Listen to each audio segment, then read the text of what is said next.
கதைப்போமா சேனலுக்கு உங்களை அன்புடன் வரவேற்கிறேன். இன்றைக்கி நம்ம பார்க்க போகிற கதையோட பேர் காத்திருக்கிறேன். இது எழுதியிருக்கிறவரு சுபா. வாங்க கதைக்குள்ளே போகலாம்.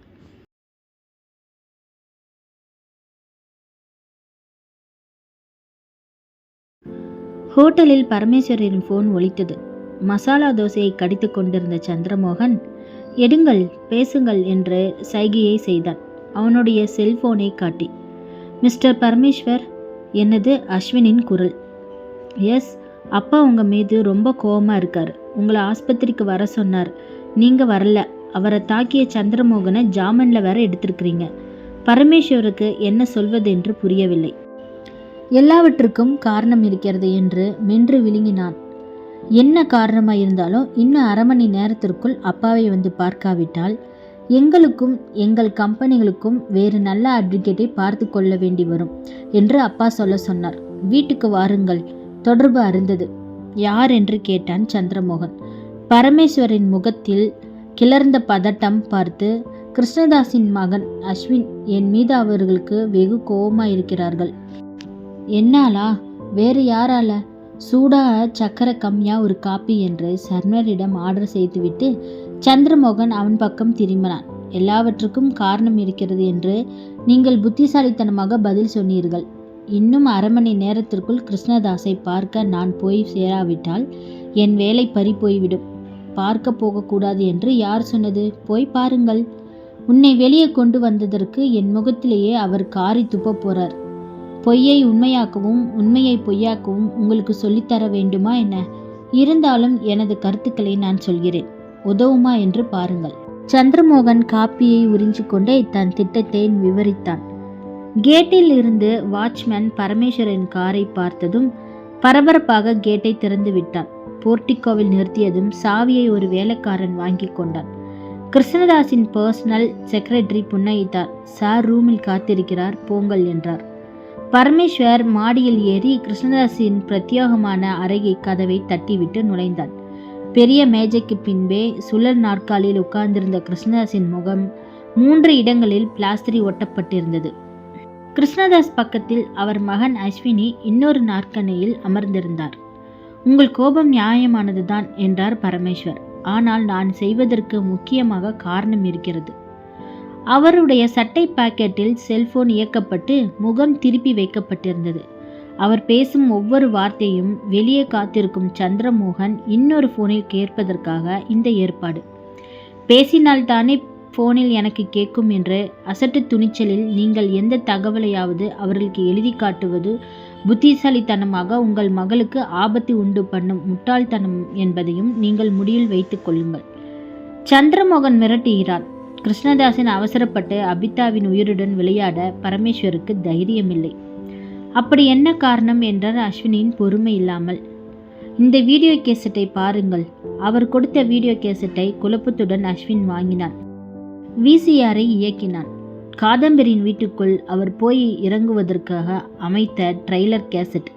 யார் இந்த பெண்? கிருஷ்ணதாஸ் பேசும்போதே அவர் உதடுகள் வலிந்தன. காதம்பரி ஊருக்கெல்லாம் கவனமாய் இருக்க சொல்லி நான் உபதேசம் பண்ணான். கடைசியில் நானே முட்டாள்தனம் பண்ணி கொண்டு மாட்டிவிட்டேன். இது வெறும் முன்னோட்டம்தான். முழுநீள கேசட்டை தனியார் சேனலுக்கு விட்டுவிடுவேன் என்று என்னை மிரட்டினான். அந்த மிரட்டலுக்கு பயந்துதான் அவனை நானே ஜாமீனில் எடுக்க வேண்டி வந்தது. எனக்காக அவன் பேரில் கொடுத்திருக்கும் புகாரை நீங்கள் வாபஸ் வாங்கிவிடுங்கள். இல்லையென்றால் என்னுடன் அவன் இருந்ததாக நான் கொடுத்த அறிக்கை பொய்யாகிவிடும். ஓ, அந்த கேசட்டுக்கு பயந்து அவன் ஆட்டுவிக்கின்றபடியெல்லாம் ஆடப்போகிறீர்களா? இல்லை, நெருப்பை தொட்டவனை நெருப்பு சும்மா விடாது என்று பதிலுக்கு நானும் சவால் விட்டிருக்கிறேன். ஒரிஜினல் கேசட்டை அவனிடமிருந்து எப்படி வாங்குவது, அவனை எப்படி மறுபடி சிறைக்கு நிரந்தரமாக அனுப்புவது என்று என் மூளை யோசித்து கொண்டிருக்கிறது. அதற்காக என்னை அடித்தவனை தப்பிக்க போக நானே வாய்ப்பு தர வேண்டுமா? போலீஸ் கொடுத்தால்தான் தண்டனையா? பரமேஸ்வர் இறைச்சும் குரலில் பேசினான். அவனுக்கு கொடுக்க வேண்டிய தண்டனையை நாமே நேரடியாக கொடுக்க போகிறோம். அவன் சிறைக்கு போகும்போது சக்கர நாற்காலியில் தான் போக வேண்டும். கிருஷ்ணதாஸ் சற்றே யோசித்தார். அவருடைய அத்தனை ரகசியங்களும் உள்ளும் புறமும் அறிந்த ஒரே வக்கீல் கிருஷ்ணதாஸிற்காக எத்தனையோ முறை தன் தொழிலில் ஆபத்தான முடிவுகளை எடுத்தவர். சரி என்பது போல் தோள்களை குலுக்கினார்.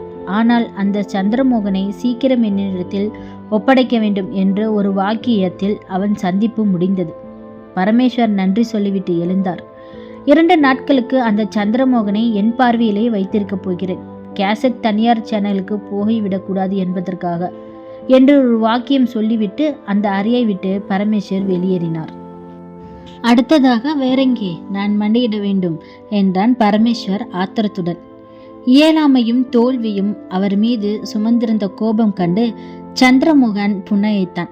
உங்கள் வீட்டிற்கோ அலுவலகத்திற்கோ போகிறோம். எதற்கு? நாம் 2 பேரும் உட்கார்ந்து ஒரு பத்திரம் செய்ய வேண்டியிருக்கிறது. பத்திரமா? என்ன உளறுகிறாய்? ஒரு சிறந்த வக்கீல்தான் சிறந்த பத்திரம் தயாரிக்க முடியும். நீங்கள் கிரிமினல் லாயர், சிவில் லாயர் அல்ல. ஆனால் இதற்காக இன்னொரு லாயரின் மகளையா நான் கடத்தி கொண்டு போக முடியும்? என்ன பத்திரம்? என் சொத்து முழுவதையும் உன் பெயருக்கு எழுதி வைக்க வேண்டுமா? உங்கள் சொத்தெல்லாம் இல்லை, பின்ன? நாம் உங்கள் ஆஃபீஸில் உட்கார்ந்து பேசலாமே. அதற்கு முன்பு ஒரு ஐஸ்கிரீம் சாப்பிட வேண்டும் போல் இருக்கிறது. ஏதாவது ஐஸ்கிரீம் பார்லருக்கு வண்டியை விடுங்கள். முகமெங்கும் காயமாம் இருந்தாலும் இவனால் எப்படி சிரிக்க முடிகிறது? பரமேஸ்வர் ஆத்திரத்துடன் கியரை பொருத்தினான். என்னதான் கிரேட் கிரிமினல் லாயராக இருந்தாலும் ஒரு முக்கியமான பாயிண்டை கோட்டை விட்டு விட்டீர்களே. என்ன? அபிதா எங்கே என்று உங்களுக்கு தெரியும். ஆனால் உங்கள் மனைவிக்கு என்ன சொல்கிறாய்? டென்னிஸ் விளையாட காலையில் போன மகள் இன்னும் திரும்பவில்லையே என்று உங்கள் மனைவிக்கு சந்தேகம் வந்து போலீஸுக்கு ஃபோன் செய்துவிட்டால்? என்னை கேட்காமல் அப்படியெல்லாம் செய்ய மாட்டாள். சில நாட்களுக்கு முன்பு வரை அப்படி இருந்திருக்கலாம். உங்கள் மனைவி உங்களுக்கு தெய்வமாக நினைத்திருக்கலாம். ஆனால் காதம்பரி கேசட்டை பார்த்த பிறகு அந்த பழைய மரியாதை அப்படியே இருக்கும் என்று எதிர்பார்க்கிறீர்களா என்ன? சந்திரமோகன் குறும்பு சிரிப்புடன் கேட்டாலும் கூட அதில் அர்த்தம் இருப்பதாக பரமேஸ்வருக்கு தோன்றியது. என்ன செய்ய வேண்டும் என்கிறாய்? இந்த நேரம் அபிதாவே உங்கள் மனைவிக்கு ஃபோன் பண்ணி பேசியிருக்க வேண்டும். அவள் தோழி யாருக்கோ டென்னிஸ் கோர்ட்டில் ஹார்ட் அட்டாக் வந்து அவசரமாக டாக்டரிடம் அழைத்து கொண்டு போவதாகவும் அங்கிருந்து அப்படியே அவளை அழைத்து கொண்டு பெங்களூர் போவதாகவும் சொல்லியிருக்கலாம். உங்கள் மூலம் 3-4 செட்டு மாற்று துணிகளை தந்துவிட சொல்லியிருக்கலாம். இதெல்லாம் உன் ஏற்பாடா? எதையும் யோசித்து செய்ய வேண்டியிருக்குது சார். என்னை விட புத்திசாலிகள் நிறைந்த உலகம் இது. நான் கவனமாக இருக்க வேண்டியிருக்கிறது அல்லவா? எதற்கும் ஒரு நடை உங்கள் வீட்டிற்கு போய் பார்த்துவிட்டு அப்புறம் ஆஃபீஸ் போவோமே. அபிதா கடத்தப்பட்டது தெரிந்தால் என் மனைவியை யாராலும் கட்டுப்படுத்த முடியாது. நிச்சயம் அவள் போலீஸுக்கு தான் போய் நிற்பாள். அது அபிதாவிற்கோ எவ்வளவு ஆபத்து. நாம் நேரத்தை வீணடிக்காமல் நகர்வோமே. சந்திரமோகன் காரிலே காத்திருந்தான். பரமேஸ்வர் பரபரப்பாக இறங்கி வீட்டுக்குள் போனான். ஹால் மேஜை மீது ஒரு சிறிய பயணப்பையை தயாராக இருந்தது. அபிதாவின் பயணப்பை அவரை பார்த்ததும் மனைவி ஜானகி பையை சுட்டி காட்டினாள். அபிதா உங்களிடம் பேசிவிட்டாளா என்று கேட்டாள். பேசினால். பரமேஸ்வர் தன் பரபரப்பை மறைத்து கொண்டார். உன்னிடம் என்ன சொன்னாள் என்றாள். அவள் தோழிக்கு திடீரென்று இதய வலியாம். ஹாஸ்டலில் இருக்கும் பெண். அதனால் பிளைனில் அவள் அப்பா அம்மா ஊருக்கு அழைத்து வர சொல்லியிருக்கிறார்களாம். 3 நாட்களுக்கான உடைகளை தயார் செய்து வைத்திருக்கின்றேன் என்று அந்த பயணப்பையை அவனிடம் தூக்கி கொடுத்தாள். அபிதாவிடம் இந்த பயணப்பையை கொடுக்கும்போது நானும் வரட்டுமா?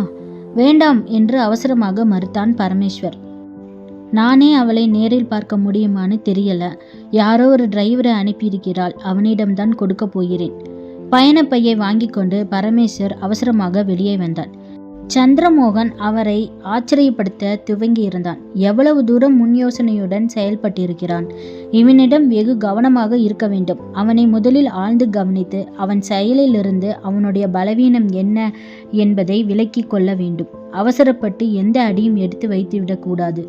சந்திரமோகனோட பிடியிலிருந்து பரமேஸ்வர் எப்படி வெளியில் வரப்போகிறாரு அப்படிங்கிறத அடுத்த பகுதியில் தெரிஞ்சுக்கலாம். இந்த கதை உங்களுக்கு பிடிச்சிருந்துச்சுன்னா லைக், ஷேர், கமெண்ட், சப்ஸ்கிரைப் பண்ணிடுங்க. நன்றி, வணக்கம்.